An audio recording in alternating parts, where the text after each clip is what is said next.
Ndagusuhuje kandi ngo ikaze wowe ukurikira ibiganiro byacu hano ku Munezi TV. Nongeye guha ikaze mu kiganiro kuri wahishwe.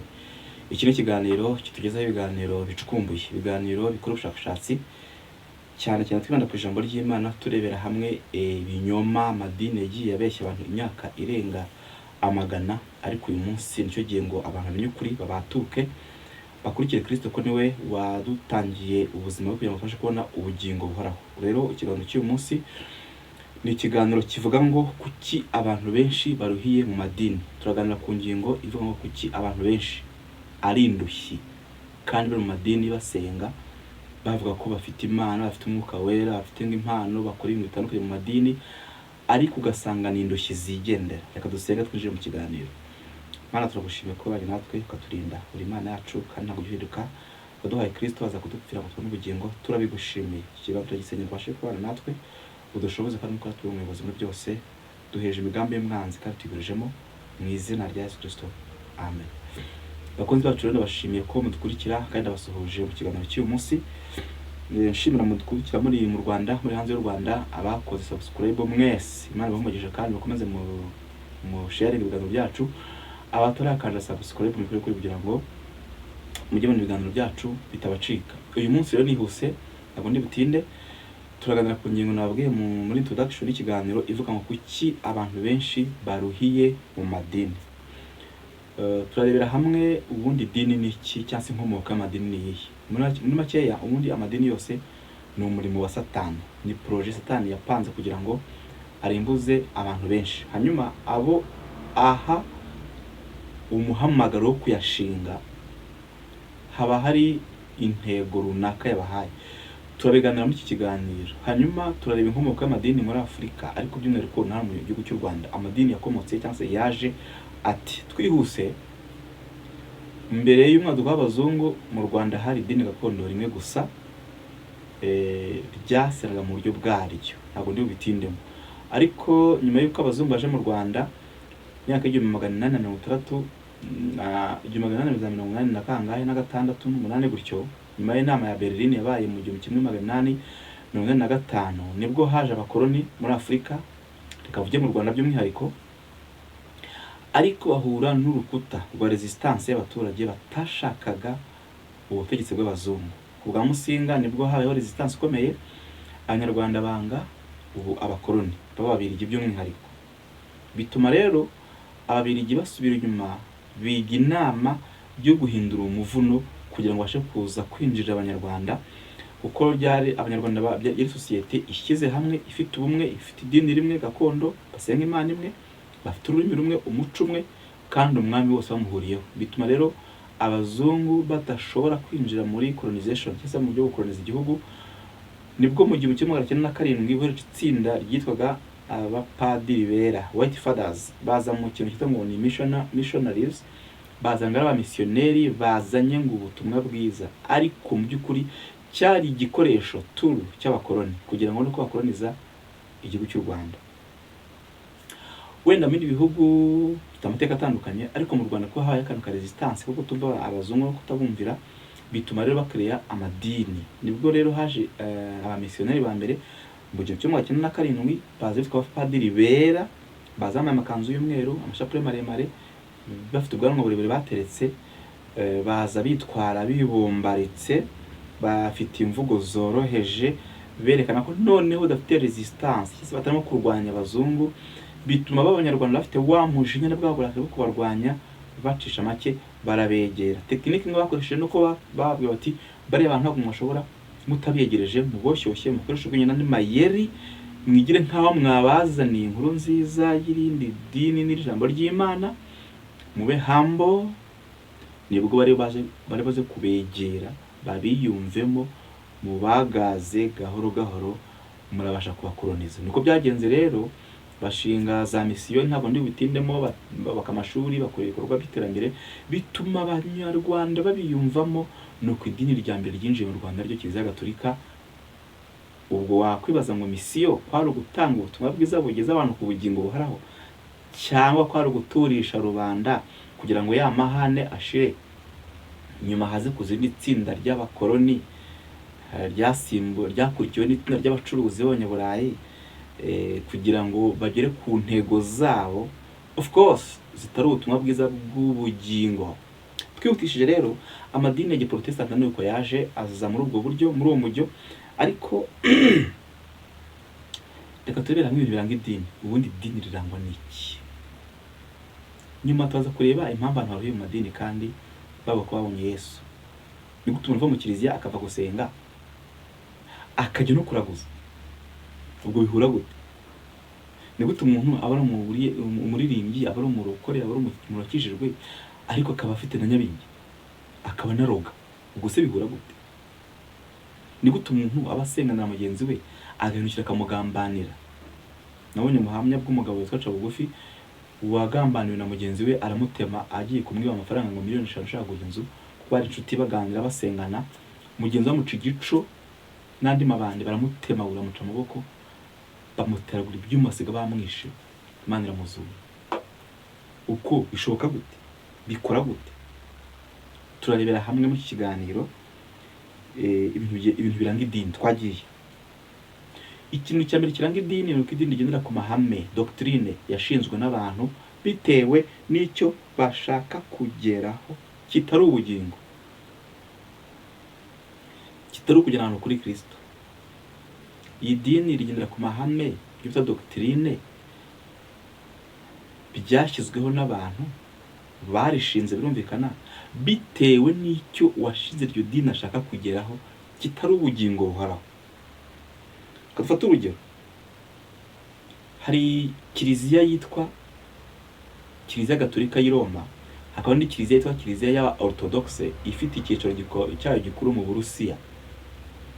Bose bafite ibitwa kiliziya, ariko iyo ubarebye bafite ibimenyetso bisa nk'aho ari bimwe, kwambara imyenda iranga abapadiri babo, abayobozi b'abapapa, imisaraba n'ibindi, ariko bakayanga ibintu batandukaniraho bitewe n'uko washinze Kiliziya Gatolika y'i Roma hari ibyo yashaka kugeraho, n'uwashinze Kiliziya ya Orthodoxe yo mu Burusiya nawe hari ibyo yashakaga kugeraho.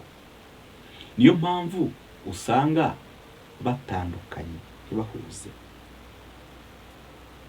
Iki kintu cyane kiranga idini ni uko hari icyo bita principe cyangwa se amahame yitwa doctrine uwabishinze ashaka kugeraho. Mu maturage ya giprotestanti ngo yahakanye inyigisho za Roma, usanga nabo bafite ibintu badahurizaho. Bivuze ngo nyir'ugushinga ako ka sect kavuye muri Gatolika hari ibyo yifuza kugeraho bitari ubugingo. S'il vous plaît, niba aba presbyterienne bitwa abakristo b'abaprotestanti batemera ibya Kiliziya Gatolika, ariko ugasanga ntibahuza n'abandi bo muri ADPR kandi nabo ngo batemera ibya Kiliziya Gatolika, bose ni abaprotestanti ariko bose bafite utuntu tubatandukanye. Hari umuntu umwe naganiriye uba muri eglise imwe yitwa Anglican Church, yarambwiye ngo muri Anglican ugiye kubatizwa baguhitisha mu matizo ushaka. Arambwira ati hari umatizo wo ku gahanga Kiliziya Gatolika ikoresha, hari umatizo mu mazi menshi, ngo uhitamo umatizo wumva ushaka. Utese nitugera hepfo gato tubaza kwibaza ikibazo kuko aya madini yayoje abantu yabikoze abizi, cyangwa nabo n'ubujiji n'ubuyobe ntabyo bari bazi, ntibazi ukuri. Ariko tubaza gusanga bazi ukuri kose, ariko se kuki badashaka kukubwira abayoboke babo ahubwo bakabayobya? Nuko impamvu yo gushinga idini atari ubugingo, impamvu turaza kwibona hepfo. Icya kabiri kiranga idini nuko idini rinyura mu irembo ryagutse. Dusome Matayo ibice 7 umurongo wa 13. Idini rinyura mu nzira y'igihogere. Matayo 7:13.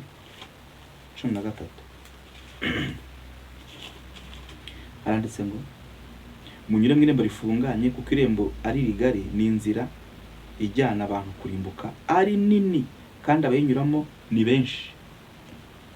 Biri tubwiye ko abanyura mu nzira ngari ari bo benshi.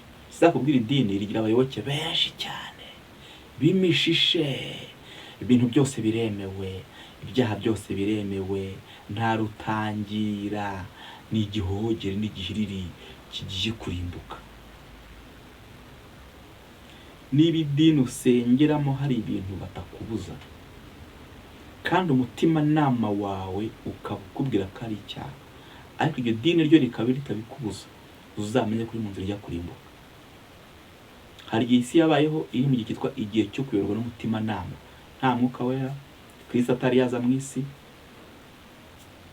Adamu amaze gucumura, abantu bayoborwa n'umutimanama, kuko Imana yabishyizemo ubushobozi, capacity yo kumenya icyiza n'ikibi. Uretse kwiyobagiza, abantu bazi icyaha ko ari icyaha, n'ikitari icyaha ko atari icyaha. Rero idini rirangwa no kunyura mu irembo ryagutse aho ibintu byose biba byemewe, kandi abanyura muri iyo nzira ngo ni benshi, kuko abantu benshi bakunda kwiyorohereza, bakunda ibintu bibagora, bisaba kwigomwa, then nta gukomeza ibintu mu idini. Ingingo ya gatatu tuvuga izi zonyine, ni uko fondasiyo, idini ryubakiye ku muntu warishinze. Impamvu tugira abasengera kwa Apostle Ntuza, ni sekte, ni idini ryashinze, abasengera kwa Bishop Ntuza, abasengera kwa Prophet Ntuza, ni benshi kandi murabazi. Idini fondasiyo ni umuntu ku giti cyo rishinze bitewe n'icyo ashaka kugeraho, kitari ubugingo. Cyo kwitorero, itorero rya Kristo rirangwa n'ibintu bikurikira. Icya mbere nuko rigendera kuri Bibiliya, kandi ubuyobozi bw'itorero ni umwuka wera. Byakozwe n'intumwa Yohana 15, Yesu yasobanuye ko namara kugenda azohereza umufasha, ari wo mwuka wera, uzayobora itorero mu kuri kose, kandi akemeza abanyabyaha ab'isi ibyaha byabo, kandi ngo akabwira itorero ibyenda kubaho. Yavuze ngo azababwira ibyenda kubaho. Ariko idini nta mwuka wera, nta rutangira, byose biremewe, ni igihirire. Kabiri, niba uri mu itorero ubwo urabimenya, itorero rinyura mu irembo rifunganye. Mu Matayo 7:13 yuko dukwiriye kunyura mu irembo rifunganye, kuko inzira ngari ni inzira ijyana no kurimbuka, abayinyuramo ni benshi. Bivuze ngo abo mu itorero bo ni bake. Kubera iki? Biragoye kujya mu itorero, kandi bisaba kwigomwa. Hari ikiguzi, hari ibyo wigomwa, hari ibyaha ureka. Ikindi gikomeye nuko nta muntu ujyana mu itorero, ni Kristo guhamagara wumvishije ijwi. Niyo mpamvu ari bake. Gatatu, nuko fondasiyo y'itorero, washinze itorero, ni Yesu Kristo ubwe. Kuri Pentekote yuzuye umwuka wera, bari abantu 120 mu cyumba cyo hejuru. Niryo torero rya mbere, fondasiyo ya mbere, Kristo ubwe warishinze. Twihuse rero dusubire ku kibazo kibaza ngo kuki abantu benshi baruhiye mu madini, kuki abantu ari rushyi. Twabonye ko rero amadini yashinzwe atagamijwe ubutumwa bwiza bwo kugeza abantu kuri Kristo ngo bakizwe, ahubwo turebe impamvu nyamukuru abantu barushye. Dusome ibyakozwe n'intumwa ibice 20:30. Ibyakozwe n'intumwa 20:30, icyo abantu barushye, impamvu ni iki? Kandi muri mu bwanyu hazaduka abantu. Dusome duhere kuri 29. Nzi yuko nimara kuvaho amaseka aryana azabinjiramo, ntababarira umukumbi. Kandi muri mu bwanyu indani, inside, hazaduka abantu bavugira ibigoramye kugira ngo bakururire abigishwa inyuma yabo, kubera inyungu, amafaranga, ubutunzi, cyubahiro. Nta yindi mpamvu abantu bari mu madini, nuko amadini binjiyemo abashakamo inyungu z'ubutunzi bufatika. Bameze nk'abacakara bafashwe bugwate, bameze nk'imfungwa zafashwe bugwate. Ababayobeje bababonamo inyungu z'ibifatika. Icyambere, aya madini yubatse systeme ishingiye kuri doctrine, aho abayobozi bayo bihaye isumbwe, bakatubwira ko bo ari abantu bavugana n'Imana kandi baduhagarariye, ndetse dukwiye kubanyuraho kugira ngo tubashe kugeza ku Mana ibyifuzo byacu. Impamvu Kiliziya Gatolika yita Papa Vicarius Filii Dei mu Kilatini. Vicarius Filii Dei bivuga uhagarariye umwana w'Imana mu isi, cyangwa se uhagarariye umuhungu w'Imana ku isi. le vicaire du fils de Dieu. Vicaire du fils de Dieu, nk'umuvugizi cyangwa se adjoint w'umuhungu w'Imana ku isi. Bivuze ngo papa ngo ni uhagarariye Kristo mu isi, ariko siko bimeze. Faux et archi faux. Ni iki Bibiliya ivuga? Abanyamadini bo bihaye akantu k'isumbwe, bakatubwira ko bari hejuru cyane yacu, bavugana n'Imana, bafite inshingano zo kutubatiza, bagomba kuduha ifunguro ryera, bagomba kuturambikaho ibiganza ngo by'abashumba. No. Umurimo Kristo yakoreye i Golgotha ni umurimo ukomeye. Icya mbere habaye ubwira kabiri. Icya kabiri, isi igira ubwoba bwo kwakira umubiri we, iratigita.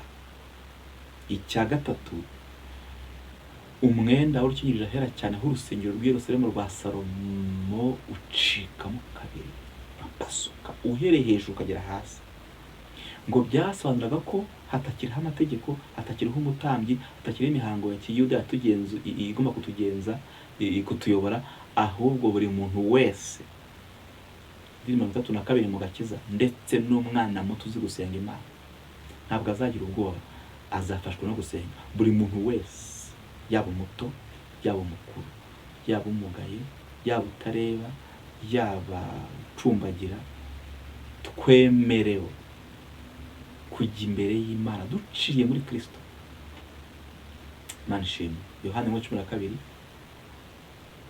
abamwemeye bose bakizeza izina rye, yabahaye ubushobozi bwo kuba abana b'Imana. Bivuze iki? Bivuze ko twebwe twese twemerewe kugera imbere y'Imana. Nta muntu ufite isumbwe kuruta undi. Aba rero abanyamadini bose system ivuga ngo bafite amatitire bashyizeho y'iterabwoba, niko nyita. Bishop kanaka, apostle kanaka, prophet runaka, papa, umuvugizi w'Imana, vicarious fidei.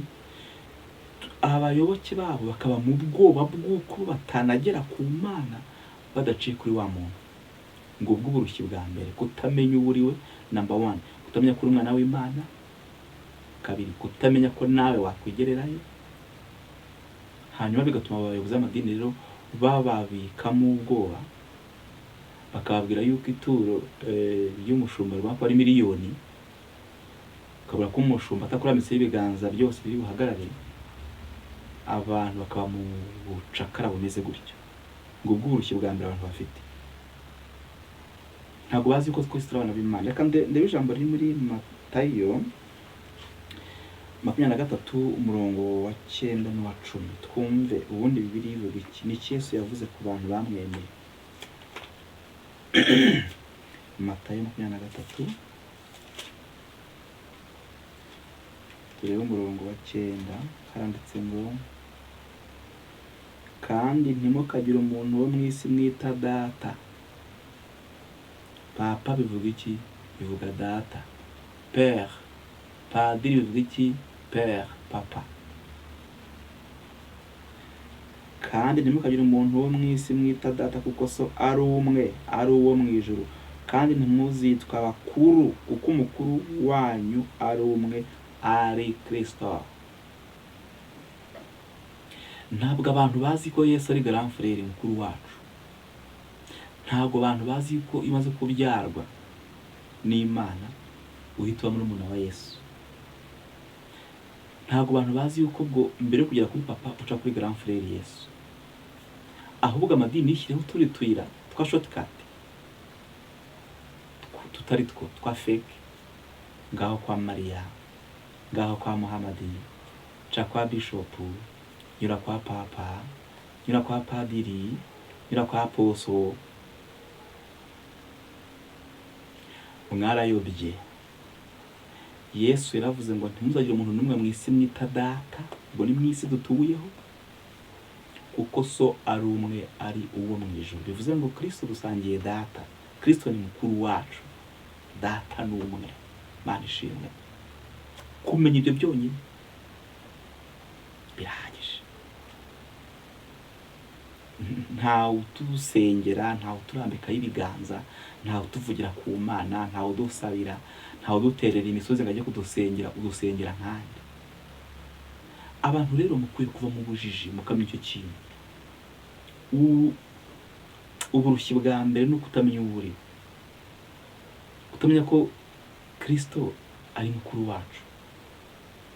Ijambo riravuze ngo kandi ntimukagire umuntu muri mwe witwa umukuru, yabiraga abigishwa 12, kuko umukuru wanyu ari umwe, ari Kristo mukuru wacu. Umukuru muri twe niwe mukuru, niwe mfura, ni Yesu Kristo, twe turi barumuna be. Iyo ushyize kandi kantu rero ku ruhande ngo ngiye ngo ndi papa ngo ndabakoreye mwese mujye hasi, uba wigeranyije na Yesu wakije. Umukuru n'umwe. Hanyuma ingaruka z'ibi bintu zabaye izihe? Ingaruka ya mbere, kuba muri ubu burushyi n'ubu bwoba amadini yashyizemo abantu, byabashyize mu bubata bwo kurwara indwara ngo zo muri karande. Kandi iyo umuntu ageze muri Kristo Yesu aba icyaremwe gishya. Yesu yamaze kwinjiramo ahita gucomokora kuri ibyo bisekuru by'imyaku n'ibyana za karande. Nta mpamvu gihuriye. Abazimu b'iwanyu mu bisekuru ntago bashobora kukubona, ariko abantu baruye mu madini ngo barwaye indwara za karande, abandi ngo barozi barabazinze ntibashaka, abandi ngo barwana ngo n'abadayimoni bo mu miryango. Ukibaza abantu kuba baramenye Imana byabamariye iki? Kumbe abayobozi b'amadini babayobeje nkana babishaka kugira ngo bibonere inyungu muri bo bacuruze, kandi bazi neza ukuri. Nkaho uzasanga mu bihe bya mbere abakristo muri Kiliziya Gatolika ntabwo babaga bemerewe gutunga Bibiliya. Sinzi ko ngo babyemerewe, kugira ngo bataza gusoma bagacukumbura bakamenya ukuri, bagahindukira bakava mu idini. Kandi uzarebe aya madini ameze nk'arwanira abakiriya. Babigishije ko iyo uvuye mu idini mugiye muri ine ngo ubukijijwe, kumva ibintu aderesi.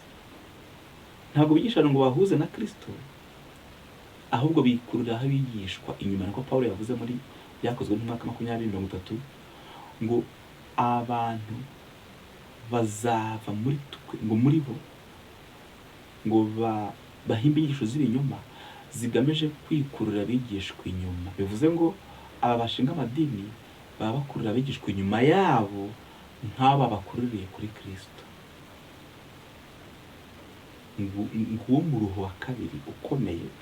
Abantu babaye abayoboke b'amadini, bakora imihango ye n'imigenzo y'amadini uko bayisabwa, bajya kwigaburo, barya Ukarisitiya, barasenga amasengesho y'urudaca, baratanga ibya 10 n'amaturo, ariko n'imbata z'abashize amadini babafashe bugwate ntibarahura na Kristo. Usanga umuntu ari mu idini kandi aroga. Kibazo uyu muntu Imana asenga arayizi, mu by'ukuri yahuye na Yesu wa nyawe. Afazari se bwo yabiretse yakigira kuri umwuga wo kuroga byo gusenga akabireka. Ariko usanga umuntu ava mu rusengero akajya ku mupfumu kuraguza. Usanga umuntu yicaye mu rusengero afite imigi yahawe n'abapfumu n'abarozi. Usanga umuntu aba mu mirimo yo mu rusengero mu madini nyine turi kuvuga, acira ibico bagenzi be. Byatumye abantu benshi banazinduka amadini bitewe n'ibintu bagiye babonamo, ariko nyine bakabura umucyo ubamurikira ngo bamenye ngo ibi bintu turimo ni ibiki. Bamwe bagahitamo kuva mu idini bakagira mu rugo bakabyihorera byose. Ikikubwira idini ububi bwaryo ni uburyo mu 1994 muri Jenoside yakorewe Abatutsi mu Rwanda abantu bahungiye muri za kiliziya no mu nsengero.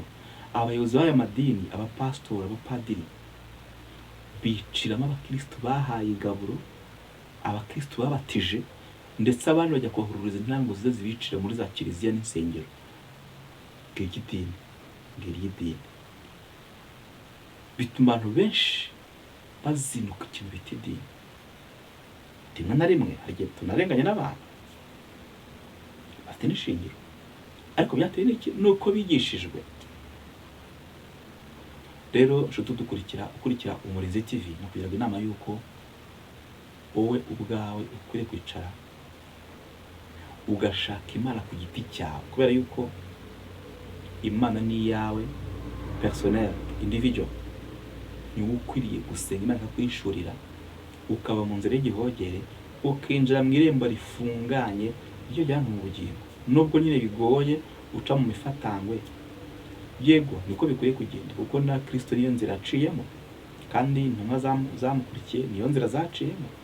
Muzi impfu bapfuye, bakase ibihanga, Petero bamamba amacuri, abandi bashishuraho impu ari bazima. Impamvu rero abantu benshi banga kujya mu itorero rya Kristo, nuko hari umwuka buri meze nk'umupolisi uhora tugendaho atubuza, atubwira ngo nyura aha, nyura aha, nyura. Mwuka wera rero ntabwo aba mu idini, aba mu itorero rya Kristo.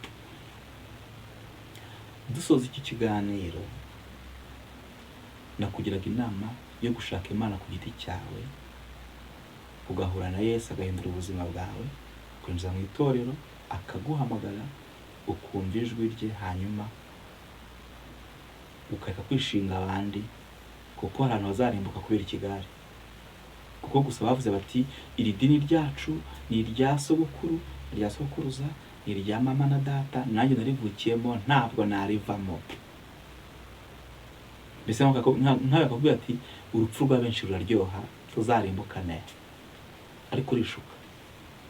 Buri muntu wese aziyikorera uwe mutwaro, kandi umuntu wese azahagarara imbere y'intebe y'imanza y'Imana, hanyuma abazwa ibyo yakoze ku giti cye.